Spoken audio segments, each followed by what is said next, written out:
বন্ধুরা, আজ আমি তোমাদের সামনে নিয়ে চলে এসেছি এই রাষ্ট্রবিজ্ঞান বইয়ের তুলনা।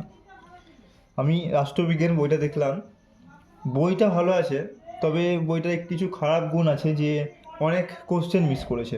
এখানে যদি কয়েকটা কোশ্চেন তারা দিতে পারতো তাহলে খুব ভালো হতো। বইটা খুবই ভালো আছে, সূচিপত্র দেওয়া আছে। যেমন আমি অন্যান্য বইয়ে দেখেছিলাম কোশ্চেন প্যাটার্ন দেওয়া আছে, এই বইয়ে কোশ্চেন প্যাটার্ন দেওয়া নাই। অন্যান্য বইয়ে দেখলাম সাফল্যর চাবিকাঠি দেওয়া আছে। সম্রাট এক্সক্লুসিভেরই ইতিহাস বইটা খুব সুন্দর করেছে, বাংলা বইটা খুব সুন্দর করেছে, কিন্তু রাষ্ট্রবিজ্ঞান বইটা একটু বেটার করতে পারতো।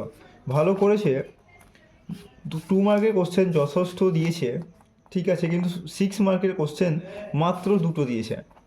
এতে কিন্তু আমার মনে হচ্ছে কমন নাও আসতে পারে। তাই সম্রাট এক্সক্লুসিভের টিমদেরকে বলবো যে এই বইটায় আরেকটু কোশ্চেন অ্যাড করতে পারতো। 6 মার্কে প্রথম অধ্যায় থেকে দেখলাম, প্রতিটা অধ্যায় থেকেই দেখলাম আমি, শুধু 4 নম্বর অধ্যায়ে যথেষ্ট কোশ্চেন আছে, ওখান থেকে ভালো আছে।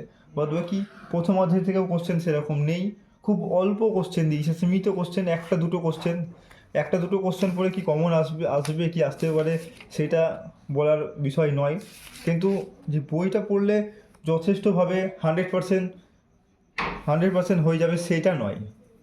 তবে বইটা ভালো আছে, কিছু কোশ্চেন অ্যাড করতে পারতো প্রথম অধ্যায় থেকেও, সব অধ্যায় থেকেও। তবে রাষ্ট্রবিজ্ঞান বইটা একটু বেটার করতে পারতো অন্যান্য বইয়ের তুলনায়। রাষ্ট্রবিজ্ঞান বইটা অত ভালো নেই বলা চলেই। তোমরা ইচ্ছে হলে বইটা কিনবে, না ইচ্ছে হলে না কিনবে। বইটা আমি সম্পূর্ণ রিভিউ করে দিলাম, আমি আমার মতন বলে দিলাম। তোমরা বইটা কিনলে কিনতে পারো, না কিনলে না কিনতে পারো। ধন্যবাদ। সবাই চ্যানেলটা সাবস্ক্রাইব করে দিও, লাইক করে দিও। আরও ভিডিও আসছে, তোমরা ফলো করো। গোটা বিস্তারিত দেবো, রাষ্ট্রবিজ্ঞান, ইতিহাস, দর্শন, সংস্কৃত, বাংলা, গোটা মানে ভিডিও আসবে। পুরো সিলেবাস কভার করা হবে, পুরো কমপ্লিট করে দেওয়া হবে, সাজেশান দেওয়া হবে। তোমরা ফলো করে রাখো।